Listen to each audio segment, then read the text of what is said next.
temperature has dropped. I mean, today it's actually better, and I think the weekend's going to be nice, but it has dropped pretty dramatically. Yeah, it's going to be close to 80 today. Yeah. Where are you? I am just outside New York in Jersey, literally a stone's throw. Where's Walter? I'm in our beach house in Stonington, Connecticut. I love Stonington. Yeah, and I haven't been in my office since March 12th. 85. Very nice. Wow. It's like 97.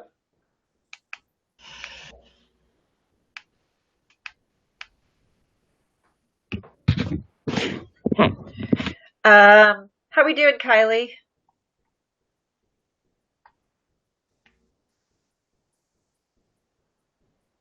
Good. We're doing it now. We're wrangling the troop.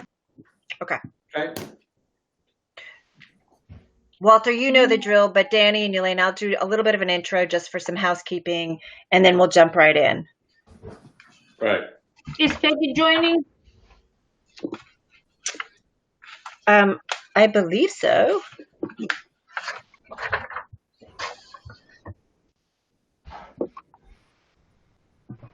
Here she is. Hey, Peg. Good morning. Hi. Hi. Elena's on, Danny's on, and Walter is one of our Breakaway members. That's Peggy Collins. She leads our economics team our U.S. economics team down in D.C. Nice to meet you, Peg. Hi. Hi, all. Nice to meet you. Hi, Peggy. Lovely to see you. Hi, Kylie. So good to see you too. Is that you, Kylie? I see you. We've missed you the last couple of weeks. Yes. I miss everybody. Carol, I miss you. I miss Elena. It really feels so long now. It has been.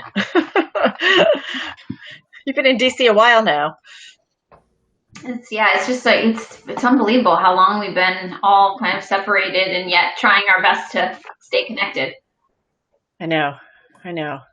Hi, Cynthia. Good morning. Hello.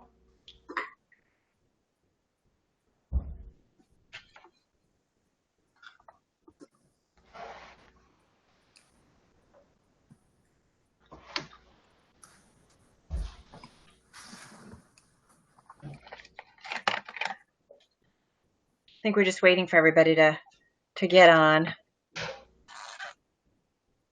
Yeah, we're getting them on right now. They're coming. Okay, cool. The joys of technology. Danny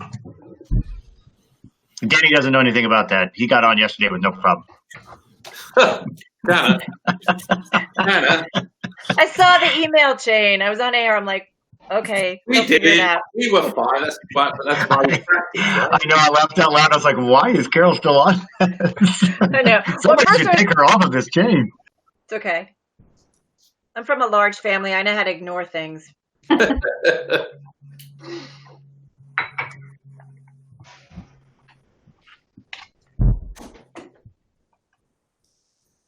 Marie.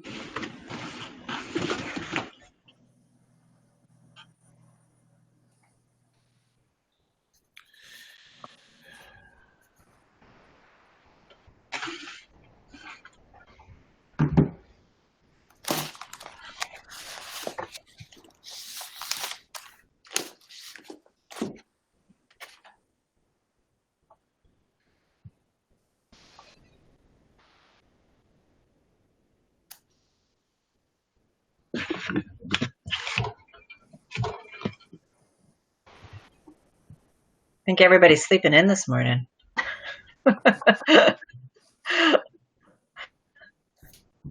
Dog doesn't let me do that.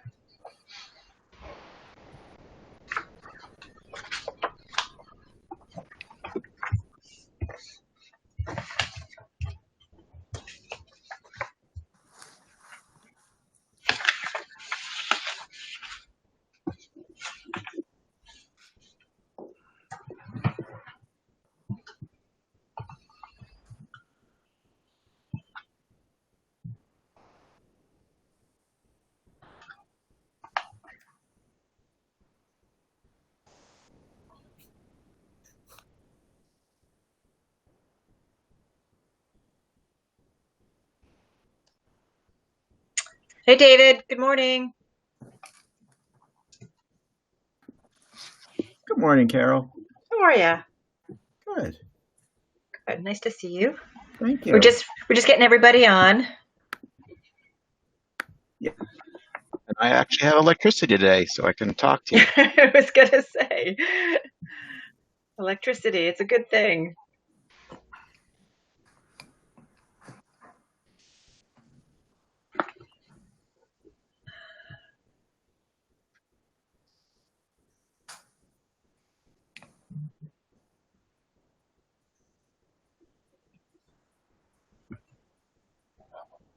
Carol, I'm going to stay till the end. I'm good. Oh, great. Lovely. Appreciate that.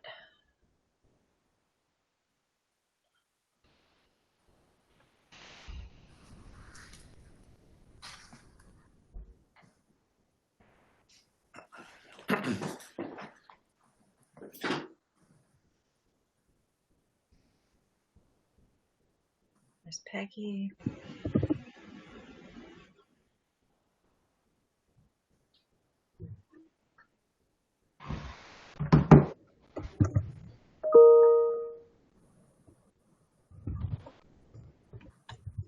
Hey, Carol, I just sent you a note.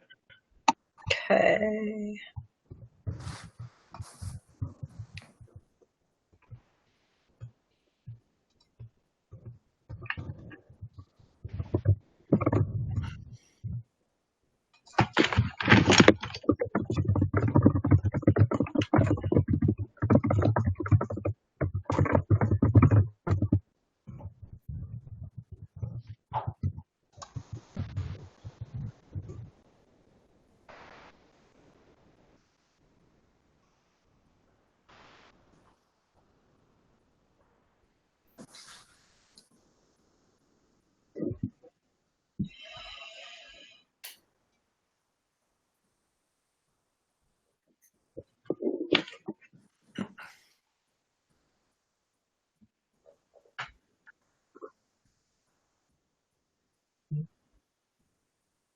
Okay. I think we're going to start in a moment. I think they're working on getting everybody else back on.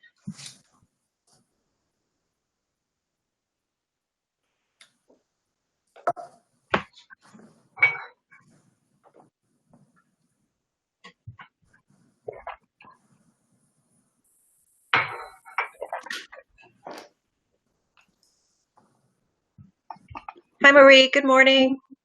Good morning. Nice to see you. Change computers. That's okay. That happens. Yeah.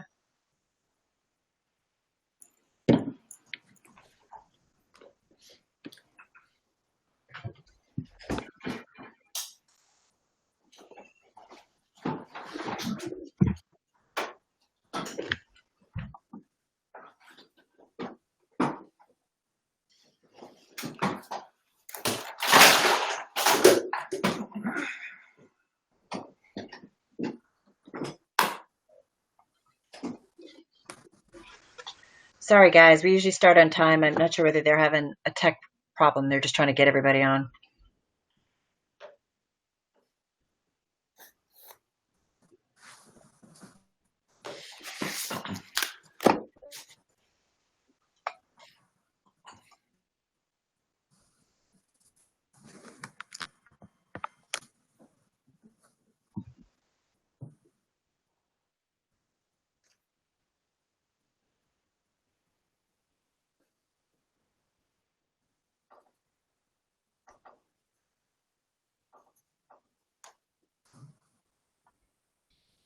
Just find out what's going on.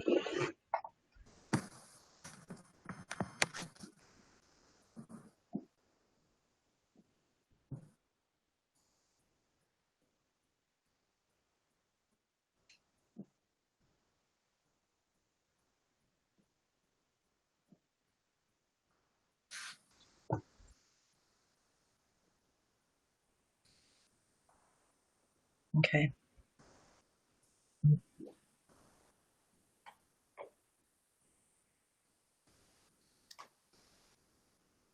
Okay, we're going to go ahead and start. I think they're going to keep adding people because we just kind of want to get into this and get going. And they'll just keep adding people as we go. So good morning, everybody. Thanks for your patience this morning. I'm Carol Masser, and I'm co-host of the annual Breakaway Summit. You all know me. And of course, on Bloomberg Business Week on radio and TV. We have a great panel that we want to get into what's going on with the economy. So just a couple of housekeeping things, if I can. You know how to do this. It's a small, nice, intimate group. So if you have something you'd like to contribute, you can click on the raise your hand on the platform, or you can put a question or comment in the chat box. So please feel free to do that. Those comments, though, are visible to everyone. So just keep that in mind. And be sure to state kind of your name and your company just to remind everybody who you are. If you have any trouble in this lovely virtual world, just let us know in the chat, and our team will get to you. Be prepared to be on camera at any moment. We're going to try and move kind of fast through all of this. We want to get to as many of you as possible. So if for any reason you need to mute and turn your camera off, just go ahead and do it. That's cool. The conversation, it is on the record. We're going to be recording the entire session, and we're going to put some written highlights like we like to do out a little bit later on. We're also going to share those publicly. So just FYI. And this is kind of new. We're going to be posting this video also today on our YouTube channel. So for those of you who have been with us for a while here, that's kind of a new thing.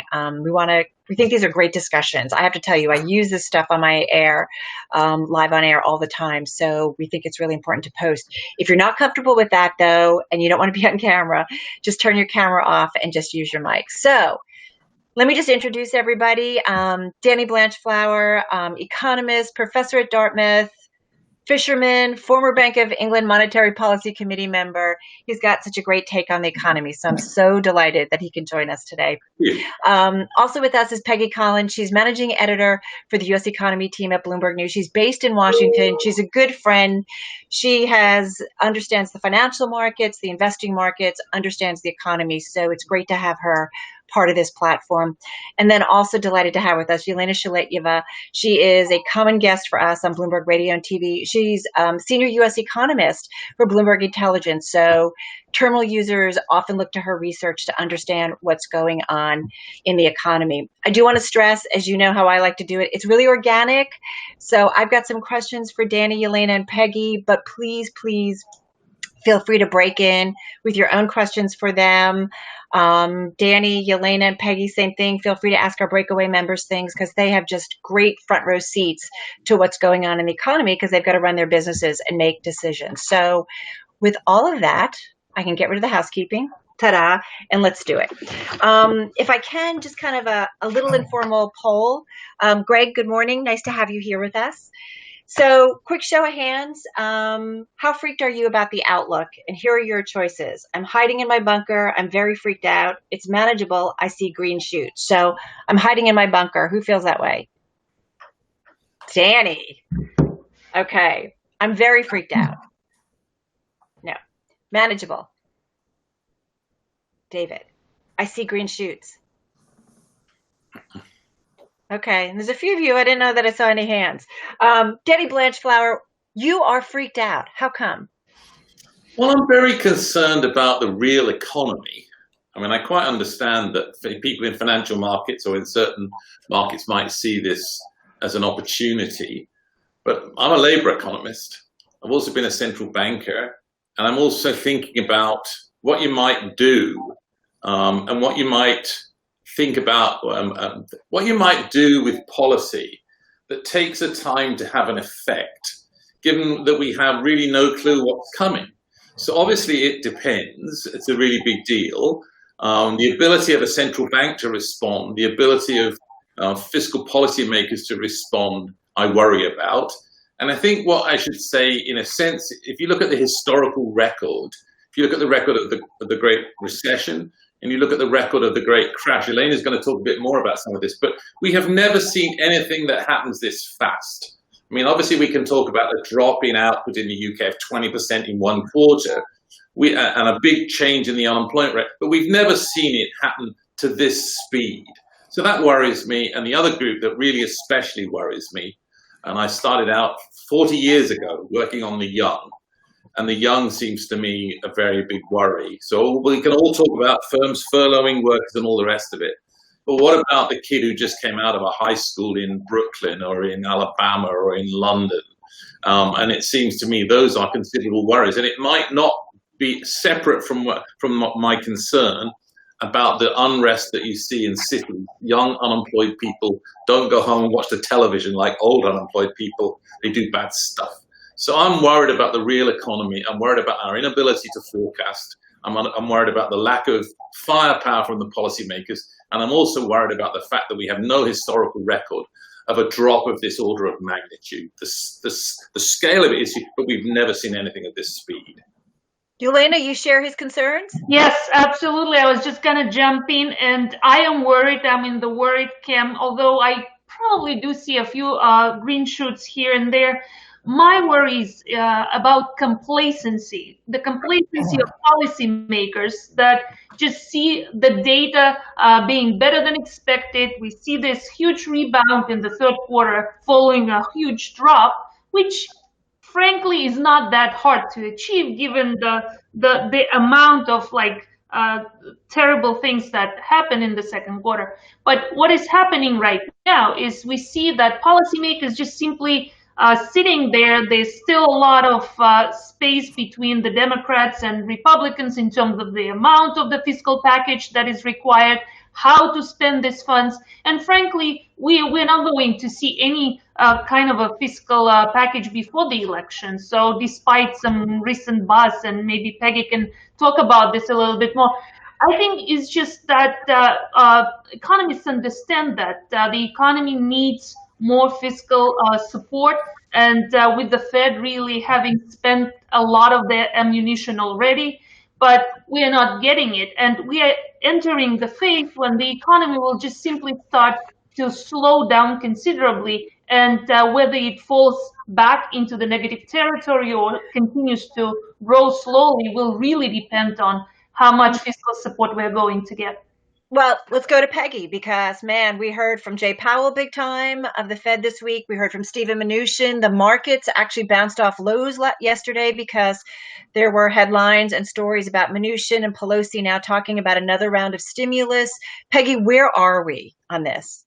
Well, I think, as you said, Carol, there were some signs yesterday that maybe the Democrats are preparing to come a little bit closer to where the Republicans are, but there's still a big gap between them in terms of the size of the so-called fourth stimulus package and how big it would be.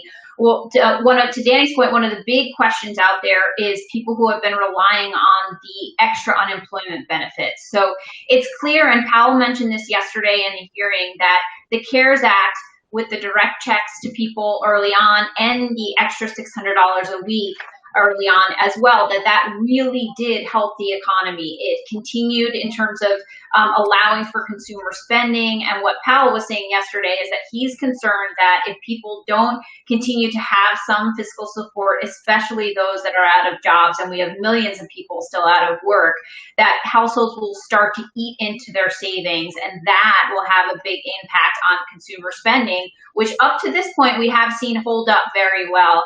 I would say in terms of one green shoot out there, potentially, we did see a lot of businesses really contract in the spring. They were incredibly conservative with their inventories and their stockpiles. And because demand has held up, we have actually seen the numbers around business inventories stay low. Demand is still there. Holiday season coming up. So if consumer spending holds up, we're seeing some added boost to manufacturing. The other green shoot, of course, is the housing market. The numbers on the housing market are stunning in terms of people who have been able to buy new homes or second homes. But of course, that is really kind of what economists have been calling the K economy, or the K rebound, right? There's a certain group of people who have been able to take advantage of low interest rates, to be able to refinance, to be able to buy a second home with a yard outside of a city, for example. But a whole other huge group of people, low-income workers in the service sector, for example, have really not been able to take advantage of some of that monetary stimulus, and really do need the fiscal support to still be there. Yeah, I just want to bring up a chart, maybe, Carol, if you don't mind. This chart shows the direction of personal income during this recession, and that compares it to the path during the previous recessions. So we saw a huge jump in personal income as stimulus checks were distributed and the $600 add-on to jobless benefits was implemented. So that's shown by the white line in the chart. But now we are entering more traditional recession dynamics, and the white dotted line shows that income is flattening basically, and that will mean that consumer spending will also flatten going forward. I just wanted to just illustrate that point.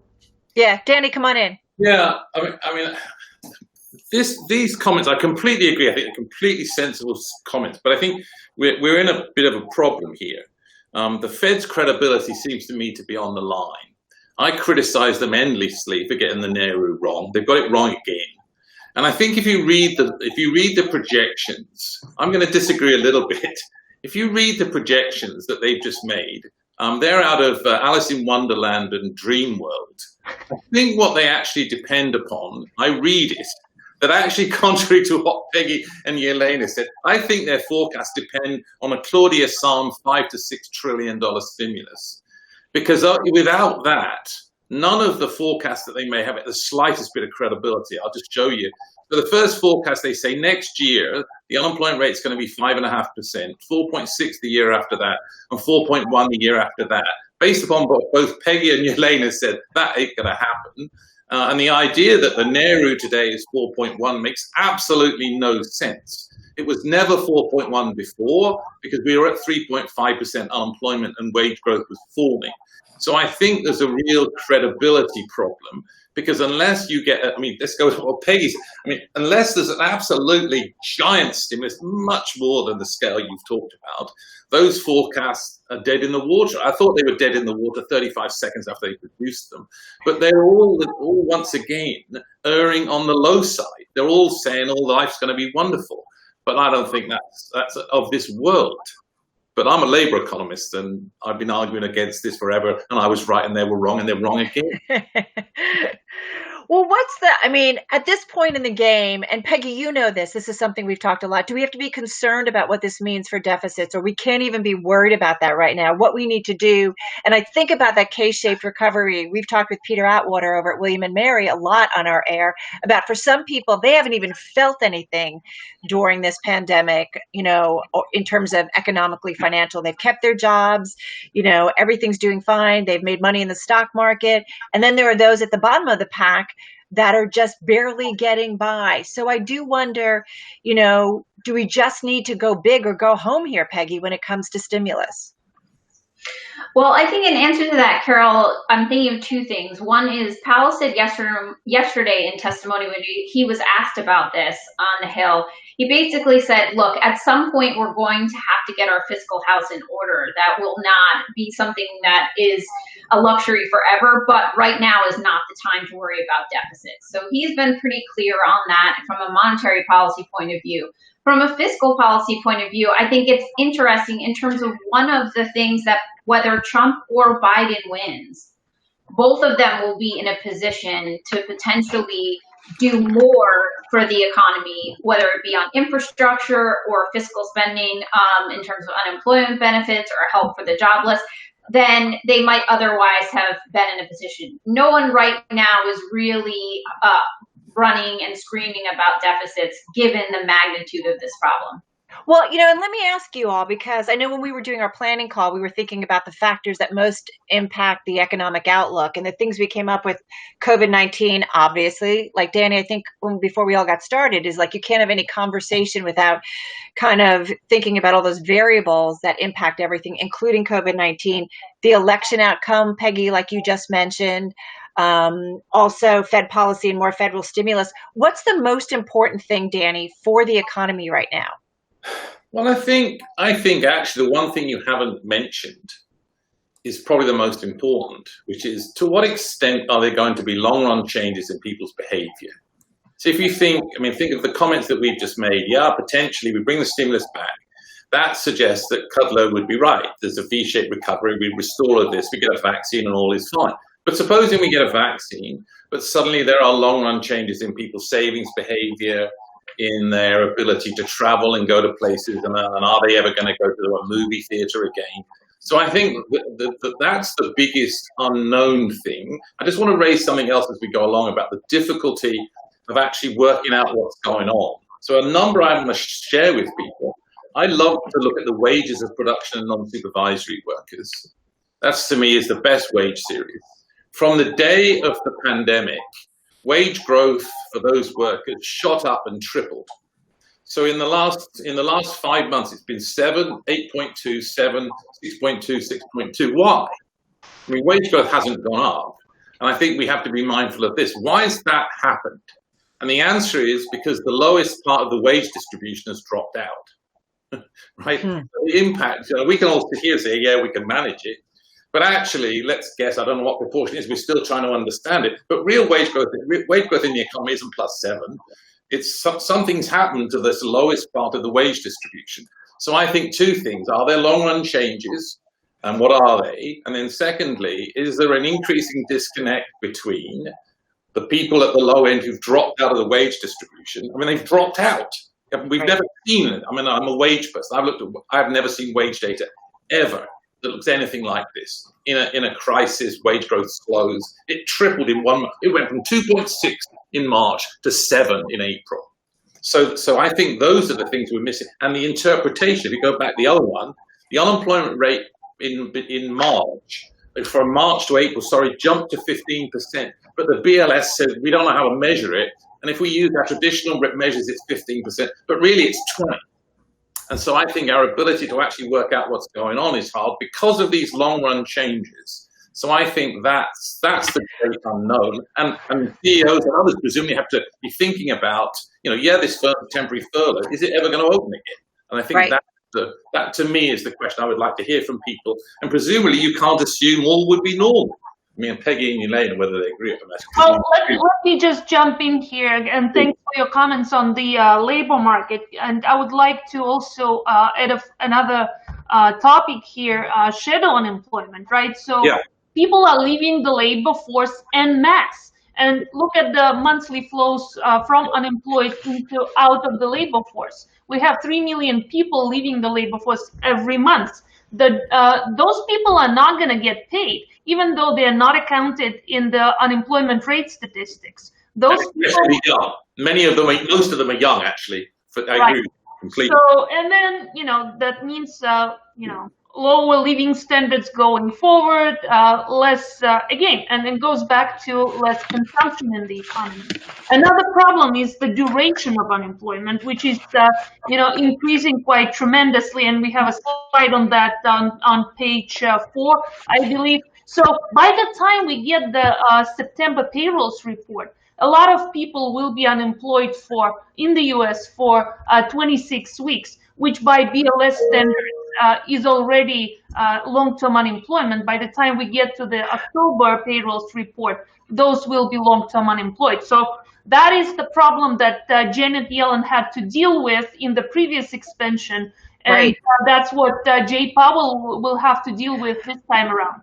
I want to ask you guys, because I want to kind of bring it around to our Breakaway members, and Breakaway members jump in too, because what does this mean then for CEOs who are running companies? And I want to, there's a story we had too on the Bloomberg, and it mentioned some work by Raj Chetty at Harvard, and they are finding, and forgive me, I'm just going to read this, but they found that the segment of Americans who are paid best had recovered almost all the jobs lost since the start of the pandemic. Meanwhile, the bottom half of American workers represented almost 80% of the jobs still missing.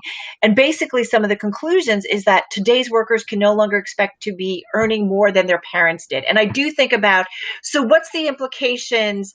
Danny, let me bring you back in. What are the implications for a business owner when these are potentially the trends that they're going to be dealing with? Well, I think I would like, this is a two-way conversation. I would like to hear from people. But I think I said, we were talking just beforehand, and I said, think about economic forecasting. Think about what the members of the Fed or the MPC or something should be saying. And the answer has to be, really, it depends. There's so many things. It depends on a vaccine. It depends upon what the stimulus is. It depends upon all sorts of things and people's changes in behavior. It seems to me that the danger is that firms sit and wait. Let me give you an example this morning. So this morning in the UK, the government changed its scheme whereby basically it was subsidizing furloughed workers. There are 9 million of them who don't count as unemployed. It looks like the government has encouraged firms to keep people on part-time with some subsidy. But I had a series of journalists calling me this morning who said, well, it looks if you're a firm, you're better off actually just firing people. All they did this morning was raise the cost to firms of actually, today you have to pay 20% of the part-timer's salary. Tomorrow you have to pay 50%. So what you did is you just raise the cost. The idea is that, yeah, you're subsidizing for longer. But the concern would be, it seemed to me optimal for a firm to just fire them and wait and look down the road. But it looks to me that uncertainty is going to be a major deal. And if you think of this scheme came out today, I think there's going to be a lot of stuff in the media tomorrow saying this is going to have the undesired effect of turning part-time furloughed workers into unemployed workers. Because the government didn't seem to understand. It just it halved the subsidy to workers, to firms, and the firm's strategy ought to be, well, A, I should fire them, and B, if we all fire them, that's going to force the government to change its behavior again. So I think CEOs should be, okay, there are good things going on in the housing sector, but car sales in the UK today collapsed. So I think the answer is that you've got to be mindful of what's coming. Say it depends. Worry that people are going to kind of are going to save again and not dissave like they did in the past. And that looks to me like hunkering down and waiting. Carol, it's Walter. I want to break it up. Yeah, you guys jump in. Go ahead, Walter, please. Well, Danny, we had a chance to furlough our workers in Germany in April. Right. And I said to our managing director, no, I want them to be working on content. I want them to be working on search. I want them to be open when everybody's closed. Right. And I want them to hustle. Right. And we have had in Germany record sales for the last 2 quarters. Right. In Canada, we had that same opportunity. Right. We stayed open. Right. We're having record sales. And most of our competitors have done just the opposite. They furloughed. In our U.S. plants, we have a different problem, apparently. We had a job fair for low-wage workers, which would be $12 to $14 an hour in North Carolina. And we hired 50 people on the spot. In Marlborough, Massachusetts, in all of our plants, we're paying $2 an hour more in hazard pay. I don't know if that had some impact in the data that you're seeing, but if you go from $14 to $16 an hour, that's a pretty big increase. And it happened between March and April. We're trying to hire as many as we can in Vancouver, Washington, and in Marlborough, Massachusetts, and Santa Ana, California, and Smyrna, Tennessee. We can't get enough people. Well, it's our segment, but we're working. But that's not been, if you look at the data suggests that that's not typical. Well, it obviously exists, but even today, the job recovery slowed down and basically stopped at the start of September. If you just look at the unemployment insurance claim came out today, they were 200 a week in the first part of the year. They jumped from 200 to 6,000, fell to 1,000, looked like they were continuing going. And in the last 4 weeks, all the weeks of September, they've gone flat. So I agree, Walter. We know that there are pockets of places that have done really well, right? We know that. Yeah, and we're also seeing a number of people working off the books. Yeah. I don't know if you want to address that, but it's substantial. Because they spend money. So if it was just they were working off the book, we just wouldn't count the books, but we wouldn't see what Yelena has talked about, which is a drop in sales and a drop in So I suggest if you look around at some of the house construction and the gardening and the painting, and look at the people working there, some of them are getting paid off the books at the same time they're getting their unemployment checks. And I know that because I know.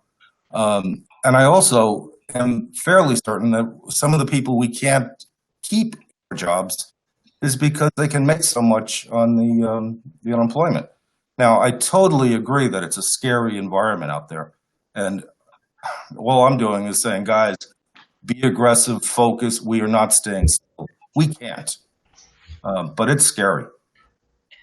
I want to welcome Ken, Jennifer, Greg, some of you guys who have been jumping on. We're talking about the workforce, and we're talking about concerns about people who are out of work and, dropping out of the labor pool and being unemployed for a long time. And it's not just older people, it's younger people, and the impact that that's going to have. Ultimately, those are consumers or future consumers, and what impact that has on the economy. Anybody else want to jump in with a question for our panel or have some feedback?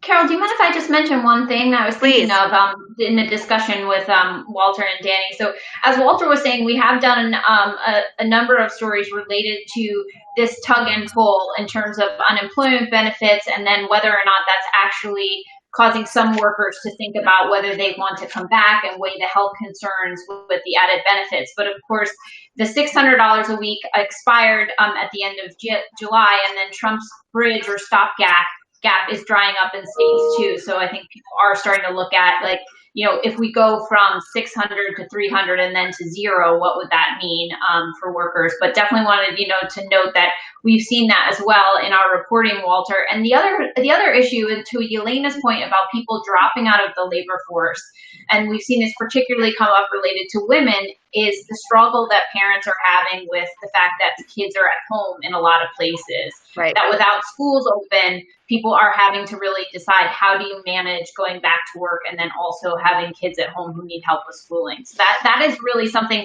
in the real economy, as we talk about, that people are struggling with, and some people are choosing to drop out of the labor force as a result. Can I jump in quick? I think there are, obviously, we can talk about whether things are worse than they appear or better. I think the evidence, as I say, from the unemployment claims is big. I mean, we have 25 million people claiming unemployment benefits right now. I quite like what I call the economics of walking about, which is look at the other sort of things that are going on.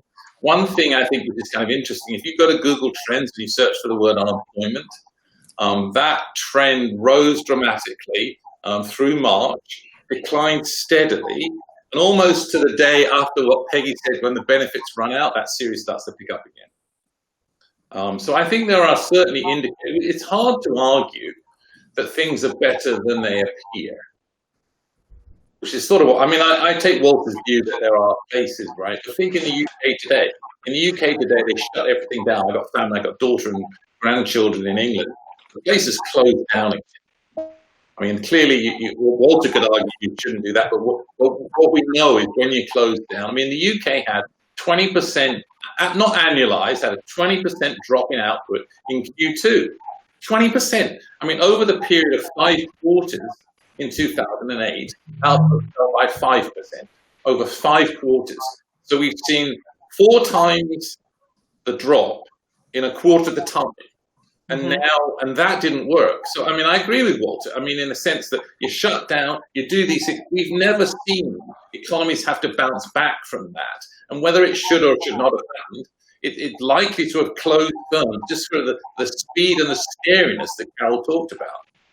So let me just ask this group. So how many of you, I just want to ask about your workforce. I've got like kind of 4 categories. Let workers go, kept your workers, kept workers, but maybe are considering letting go. Adding workers. How many let workers go? Cynthia and Ken. Kept all your workers.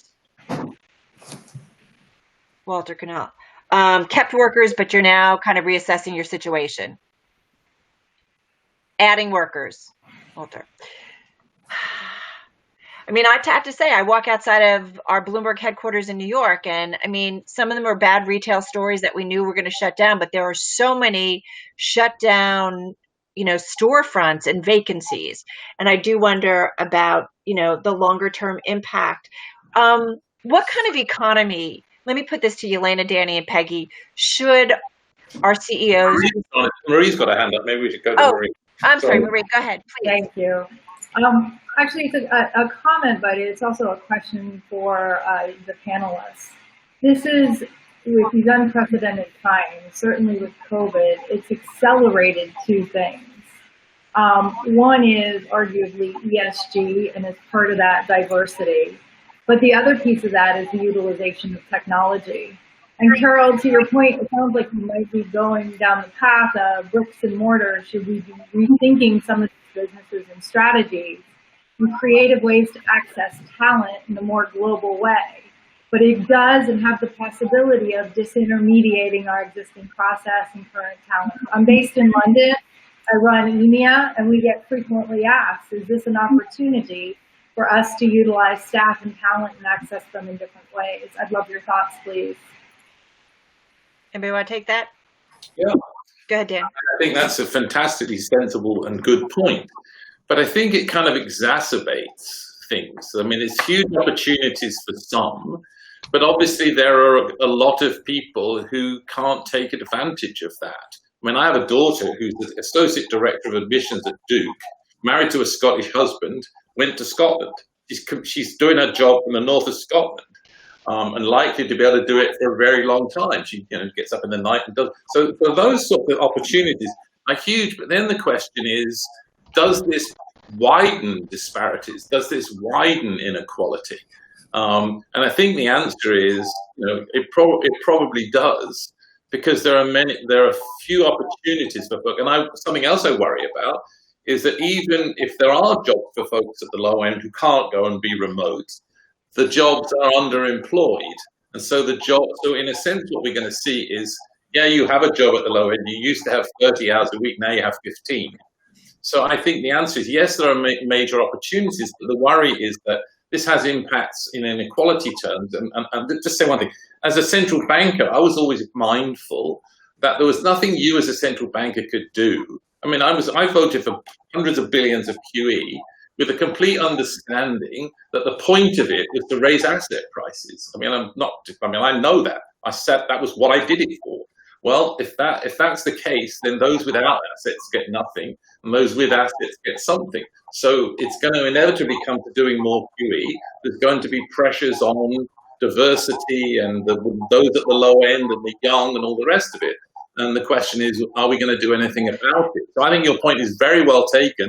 There's huge opportunities, but you might argue, well, what about those folks down the end who've just been locked out of the wage distribution? So I think it's a really, really good one. And Walter's point is a good one, but we have to agree, I think, that there are left behind folks that we need to be focused on. I mean, Walter's point is a very good one, but what about my 17-year-old high school dropout in Brooklyn? What are we doing about them? And in the 30s, what happened was there was a civilian conservation corps for young men, which turned out to work. And I always like to say to people, one of the biggest things it did actually was it raised the height of people who went on the program because their diets were better.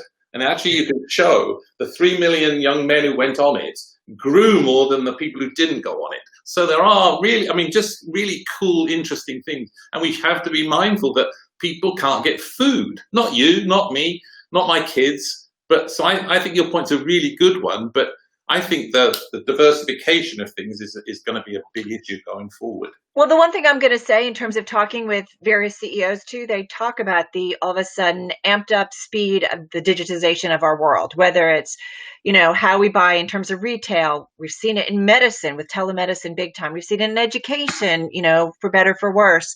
But what's interesting, I was thinking about this. I went to the supermarket yesterday and they've added those, self-checkouts, right? And I think that takes away jobs at the lower end. And while I'm okay with it, I don't mind doing it. And maybe in a COVID world, I kind of prefer it. But I do think about the impact on what we deemed as critical workers during this crisis that had to show up for work. And I do wonder what's the lasting impact on our economy because of that. Carol, can I just even take, because I've been working on precisely this. What we actually know in the United States is that we've had an explosion of things. First of all, we had an explosion of obesity. But the big thing we've had are explosions of despair. I have a new paper out which shows a huge rise in despair. Just to give you an example, if you ask people over the last 30 days, what proportion of those days were bad mental health days? So most people say 0. Turns out over the last 20 years, the proportion of people who say all 30 of the last 30 days has doubled. If I'd ask you, take people who are high school education or less, and they're prime age, 1 in 8 say that. So 1 in 8 say every one of the last 30 days are bad mental health days. We've seen an explosion in the United States of suicide, death by drug and alcohol poisoning, particularly in prime age. So you might think, this group of prime age folks They're despairing. There are deaths of despair. These people are having drug overdoses. The reality is that the ones who are doing fine can't ignore those in despair, right? And it's not that it's getting worse. So I have a new paper out last week in the American Journal of Public Health showing, I'm going to say it again, 1 in 8 prime age people with high school education or less say every single day is a day of despair. Yeah, and I do hope I hope, between the virus, between Minneapolis and George Floyd, and I know we've talked about this with this community before, but you do hope that we move beyond conversation to doing something better and improving some of the injustices that really plague our world. I want to just take a question. I think, David, you sent this in. David Rosenthal, speed of the recession, speed of the recovery, unprecedented. Any comments about the W shape or possible WW bouncing a future economy? Europe had, a W in 2008. 2011. Let me bring Yelena into this in terms of, we've heard all the letters. We talked about K-shaped recovery. That makes a lot of sense to me. But I want to see how you see it. Well, I would characterize it as an inverted Nike swoosh. If you can imagine this so, yeah, exactly. Also popular. Yeah, so just not using the letters. I think the base case scenario we see is like after this huge swing to the downside and a robust rebound in the third quarter, and we expect something in the vicinity of 28% annualized growth in the third quarter, we will probably see some moderation, some significant deceleration in economic growth. That has to do with the lack of the fiscal stimulus, obviously. And I think we may even see some negative prints in terms of GDP in the beginning of next year. That will, again, going back to what Danny said about it depends. Yes, it really depends on the how many cases, how many new cases we're going to get and going into the winter. So that's going to be a very big factor. And, I'm not ashamed to say it depends, because even the Fed in their latest FOMC statements put health care as a key determinant of what is going to happen to the economy. So, but I think that really what will define the trajectory of economic growth going forward will be what happens to personal income, and whether it comes from the stimulus money or whether it will come from a more vibrant labor market recovery. And we just simply don't know that. Our base case is really a slowdown and not a double dip. I completely agree with that. I think one thing I should say, I was in the room in October 2008, where we realized that interest rates were going to go to 0. And we also realized in the UK that we were going to go and do QE, which is quite an important insight. But we knew we didn't know how to do it, right? So it actually took us 6 months to work out actually how you would do this. So I think what's going on right now is if you wanted to go to negative interest rates, just as an example, it's quite clear in the UK, you couldn't just announce it. You have to go and work out what would it do? Would it wipe certain groups out, first of all? Second of all, and I think an important insight is this, and it sort of fits in with Yelena's point. We realized by November 2008 that in terms of quantitative easing, the central bank could buy anything.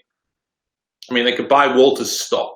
I mean, literally buy buildings, literally could buy anything.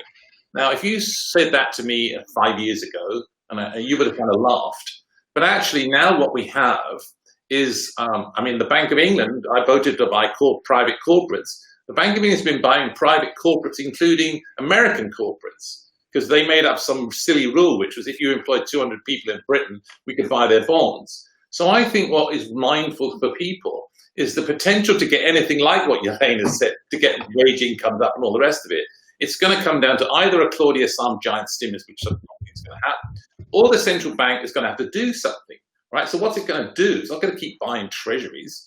It can't go buy mortgage-backed securities again. So what we probably need to think about, certainly for CEOs, is the potential group of things that the central bank is going to buy is going to expand dramatically, be it corporates, be it ETFs, but it could literally be student loans, it could be commodities, it could be almost anything. And I think that's the way, in a sense, for Yelena to get a better recovery than you might think. If the central bank suddenly starts to broaden and think, right, it could buy stocks, it could buy currency. And essentially what I'm setting up here is that if we sat here 18 months ago, Peggy and Yelena and I would have said, no, they're never going to buy corporates or municipal bonds or something. So I think what we're going to have to see here, if anything like that occurs, the central bank is going to have to turn on its face, maybe go negative, but probably broaden out things, which for CEOs is a really big deal, because the point of it will be asset prices across all classes will rise. And the point of the central bank's intervention is to raise risk-taking and encourage people to go to other risk places. So the potential for markets is positive. And I just worry, I think that's what's coming. But that's why I worry so much about those who are left behind, because the action of you guys are going to be just fine, because the Fed's going to step in there and it's going to buy all sorts of stuff. And the more you're doing fine, the more the gap that Yelena worried about spending and all the rest of it. It's a two-for world, and I think that's the great positive. But you better worry about the workers. Do you understand what I'm trying to get at? Yeah. The gap just gets wider, and there are implications of that. The longer that we continue to ignore it, and the central bank, one interest rates for everybody, and it can't really deal with this inequality issue. And I think the potential for markets is huge. But so I got to ask, we've got about 10 or so minutes left here. And I'm just thinking, especially for Breakaway members, this is about you. You've got this amazing panel of Peggy, Danny, and Yelena. What do you want to ask them?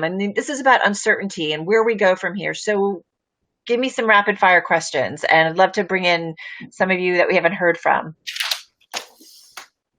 Jennifer, do you have a question? I don't know if she's up. Anybody have a question? Go ahead, Greg.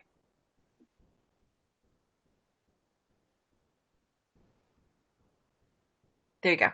There we go. I'm off mute. Yeah. I think from the panel, all of us running businesses, what in your mind should we be doing at the company level? We were talking a lot about policy. Is there anything at the company level that we could be doing in our small way that impacts our direct employees or that ecosystem? We understand that at the policy level, there's an election coming up in the States, and we're reliant on how that swings around. But I'm just curious if there's any thoughts, either from the panel or other fellow CEOs, around on what we could be considering doing at our own organizations. I would really like to see you reaching out collectively together, worrying about the problems of the young and trying to hire the young, perhaps through apprenticeship programs in local communities, whatever. But just be mindful that these kids are the ones right at the tip of the spear. And I think that's, you know what I mean? So think you get together and you say, right, we're going to put a program together. We're going to put on an apprenticeship program. We're going to try and do different things in local places. But be mindful that if you don't, they're going to be on the streets. Right? I just think we look back at what happened in the past. I don't think the rioting and stuff we've seen is separate from the fact that the unemployment rate amongst Black minority youth is probably 70%. Well, we talked about the opioid crisis, that part of the reason is you had a lot of, young white men to some extent that were lost and didn't have jobs. And, that was part of the problem. One thing anybody else? Go ahead, Ken, please. Ken, turn your mic on. Good. Can you hear me or you can't? We're good. Go ahead. I just wondered what you think about the working from home trend versus return to real estate in New York City, because a lot of the professional services firms, whether it's in public relations or management consulting or law, there's a big trend that's been stimulated, of course, by the pandemic. But a lot of people say, well, they're never going to go back, or they're going to reduce their real estate holdings. What is your point of view about that? Well, maybe I can jump on this and let others also say a few words. what I see in the data is clearly it's people leaving the urban areas, and that is reflected in the new home sales data, in existing home sales data, and things like that. And to what extent I think this will be structural, I think part of it will stay. A lot of people, and if I don't go back to work, well, maybe I will, but not 100%. There will be some days when I work from home, and that means, less vibrancy in terms of the urban centers. I unfortunately I'm a bit skeptical about the full 100% return to what we used to have. Yeah, it's interesting because there's been so much pressure from certainly a lot of CEOs. We've heard it from Ruth Porritt over at Alphabet. We've heard it from Jamie Dimon, concerns that productivity isn't what it used to be. I don't know about you guys, but I feel like I'm working harder than ever before and actually being more productive. David, did you have a question? Yeah, part of your rapid fire. Thanks, Carol. We were talking about K-shaped and W-shaped recovery, but are we tracking, for the lower rung workers, the gig workers, how do we better track healthcare, education, our environment, all the key fundamentals, and debt levels, personal debt levels, what Danny was talking about, yeah. Yeah, let me just quickly come. Obviously, there's two parts to it. How do we track it, and how do we do something about it? It turns out, something I should say, tracking it has become really, really difficult, not least because we don't have interviewers for these surveys out in the field. They're not, because of the reasons we know. But the response rates to these surveys have collapsed, right? So it's not just, so think of the people you just said we should care about. They're not actually responding to surveys. So it's very hard to track things. And when we do track things, they're completely different than in the past. So the answer is we're very bad right now at actually tracking what you've said, right? Because what's happened is response rates to surveys have gone from something like 75 to under 50. And we know who's not responding. They're precisely the people that we kind of care about. So I think the answer is that, you made a great point. We don't really know. I mean, the example is, well, who's dropped out of the wage distribution? I don't know. I've got students working on it now. The great thing is that they're giving us these data, but the data are horrid. So that's why I think Bloomberg's really important. We're tracking things like number of miles flown, number of people coming through the gates of the FDA, all these kind of things that you as businessmen do. But I think as economists and as a labor economist, I'm in deep trouble, because the data's just dried up. Well, Peggy, come on in on this, because you guys, this is what you have to do, right? You've got to deal with the official statistics, but you've also, your team has been great about looking at other things. So, how do you approach that?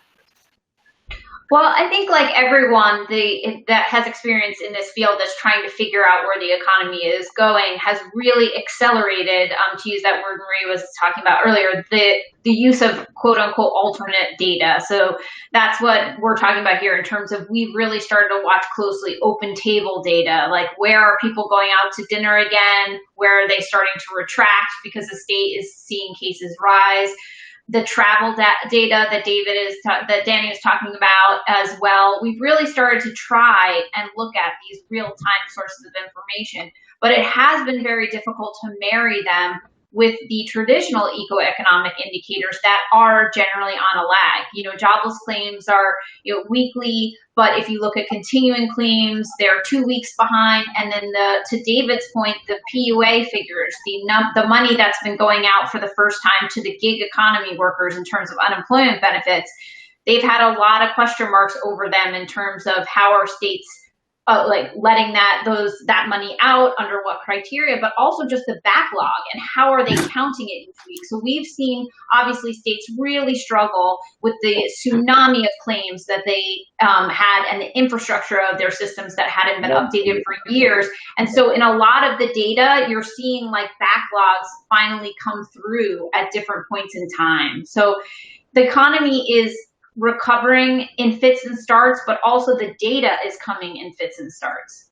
So listen, none of you guys, unless you're not telling me, are doctors, or I don't know. Forgive me if I'm like messed up. So we need a vaccine, right? That's how we get back to normal. In the meantime, to help out the economy, we need more stimulus. Peggy, just kind of quickly, what's the likelihood we get something? And it may not be as big as Danny says, but what's likely that we get something soon before the election? You know, Carol, I have to be honest. I'm reticent to put a bet down on that table. I think we're seeing some signs, but I do think the Supreme Court battle that we weren't expecting to have right before the election has put more tension into the politics. It wasn't great as it was, but now you're seeing that added layer of complexity on all of this. And really, we only have like less than 40 days left before the election. So I think there will be pressure on lawmakers to get something done, but I do think there's an incredible overhang of partisan politics. So I don't know if they really will get it done in time. And Peggy, just a follow-up, do we care as CEOs, as business owners, as leaders, whether it's Biden in the White House after November or whether it's Trump? Well, I'll throw it back to the panel. I do think from what our reporting has been showing is that, as I was mentioning before, either candidate will have an easier time, I think, than maybe in other eras of getting more fiscal stimulus through in some way, shape, or form because of the lack of worry, I guess, in some ways around deficits. But, business leaders have identified, that Trump's tax reform bill passed in 2017 did lower the corporate tax rate significantly in the U.S. to 21% from 35%, I believe. That was a big change for businesses, and Biden has said he would increase that rate to 28%. But at the same time, Biden has talked a lot about the care economy and some of the proposals around that in terms of adding to support for childcare, for example, obviously maintaining Obamacare. So I think there's stuff on both sides, but I would throw that back out to the panel in terms of being business owners yourselves. Do you see a big differentiation on the regulatory side or on the tax front between the candidates that matters a lot to you? Anybody have some thoughts on that?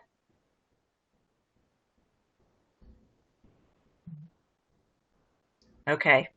No, let me just add one more thing to that discussion. I mean, a lot will depend on who the president is, but it will also depend on how the Congress is shaped. So if we get an opposition or a divided Congress, that will make things harder to get through.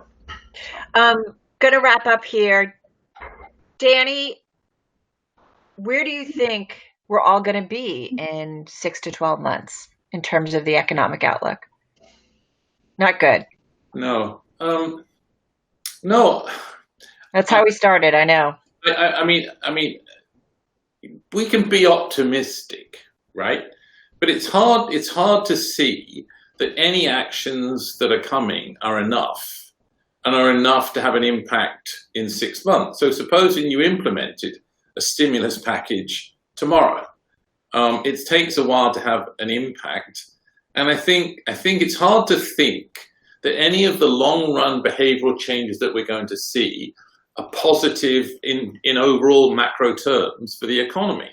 I think people are slowing their spending down. I think they're going, in the sense that the hardest thing for an economist to understand for quite a long time was why, under these very big circumstances, people spent so much, why they weren't hunkering down and precautionary saving for something that's coming. And my suspicion is that this time around, that's probably what we're going to see, because we've instilled in people a fear of what's coming, a fear of lockdown. Walter's points are fine, but that's not that. We need to worry about that. If 20% of people stop spending, that's it. So I think the answer is that this long-run behavioral shock is a major one. And if you, just as an example, if you walk through the streets of Hanover, where Dartmouth is, it's a ghost town. 3/4 of the shops have shut. The stores are all closed. They're closed. They're gone. The gelato shop is gone. The bars are gone. The restaurants are gone. And they're not reopening. And I just end with a story. The gelato lady wrote to everybody and said, I'm going to close the gelato shop because I could take money from the government, but my model consists of From May through October, people come in lining up outside my gelato shop, and that's the business model, and the business model is gone. Now, Walter's right in that numerous business models have re-emerged, but the problem is that it's back to the recovery. They will re-emerge at a slower rate than the collapse came. So I just think, the positive stories are fine, but people have been scared senseless. And if you've been scared senseless, you should prepare and hunker down for what's coming. Just a quick final. Ask Walter, does he disagree with that? Because I'm agreeing with you. It's just that I don't think that's general enough. Walter, do you agree? And in fact, I am terrified of the economy, but for a different reason. And that's that if China gets sick again, remember the way they treated COVID was isolating some cities. They have a very uninoculated and unexposed population of 1.4 billion people. That's twice the population of the US, Canada, and Europe.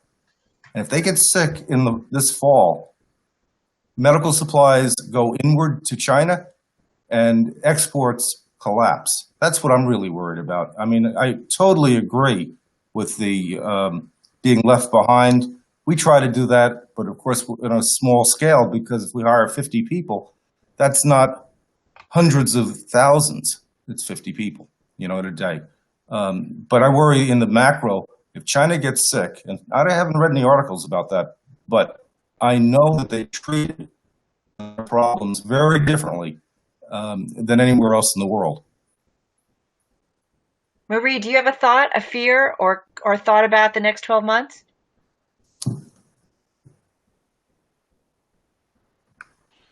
Well, our biggest hurdles being in London and having a large EMEA business is watching Brexit negotiations. So two of our things for financial services, in addition to market volatility and the like, we have the election in short term that we're watching closely, but also, are we going to be able to have business run across the broader Europe? And what does that look like for the future? That and regulatory change are two pretty big agendas. David, I wonder, what about you as you look at your business and the outlook here? Yeah, I liked what Danny was talking about. That I was just thinking we need a surge of help for small businesses. They're our economic generator, and whether that's economic, technology, financing, better education, healthcare, it's all the above, right? Well, the gelato story Danny gave. I mean, I'd love it if she opened a delivery service. Right. So just need a store, maybe. Is that bigger firms have been able to sort of bide their time, and the small firms had no leeway, right? Mm-hmm. So the gelato firm just said, "I can't take the money. I can't." The model's changed. Maybe a deliberate right, and I think that's the focus we have to get. Small businesses they decline at that rate. The question is, can they rise again at that rate? And the answer is probably not. But I agree with you completely. Help for the small business to recover and start again. I agree. Yeah, and I've got to say, I've got a small business owner, ice cream shop that's been in my neighborhood since the 50s, very traditional. And man, did they pivot to online, and we were lining up at their little window, and it was pretty impressive to see how they kind of came into the 21st century. Cynthia, do you have any thoughts about the next year? No. Okay. David, can I just say one thing? I have a brother-in-law who makes plastic screens. He is making more money than he's ever made in his life. He can't make it fast enough. If you want to invest in plastic screens, he's the guy, the ones in the stores. My other friend is a lumber guy. And the lumber guy is making a fortune because every store is building a patio outside their store. So lumber and hard plastic. Yeah, exactly. Ken or Jen, anybody else have anything else that they want to add in terms of their expectations for the next year? Ken, any thoughts or what's on your mind? Worries? Mike, your mic, Ken. There you go. Can you hear me now? Yep. Yeah, we're a public relations firm, and one of our practices is health. And I would say that the activity in health and pharmaceuticals is very strong, and we're going to be putting major effort in that direction. I gotta go teach class. I know you do. Danny, thank you so much. Thank you so much. And Elena, Peggy, any last thoughts? Just thank you so much for letting me participate. Great. Same here. I really love the conversation, and you know, if you have any questions, let us know. We are on the terminal. We are on the radio with Carol, and be happy to address those. Thank you. And maybe like a little optimistic note, I've had a lot of guests who say, listen, we have gone through these crises before. We will figure this one out and we will come on the other side. And I'm hearing about a lot of innovation that's going on. But to Danny's point, let's hope that innovation means we bring everybody along with it, so that all generations and all people along the socioeconomic scale really benefit. Thank you all so much for taking some time on your Friday. Have a great weekend. Thanks so much, Carol. Thanks, Peg. Thank you. Stay safe, everyone. Good to see you.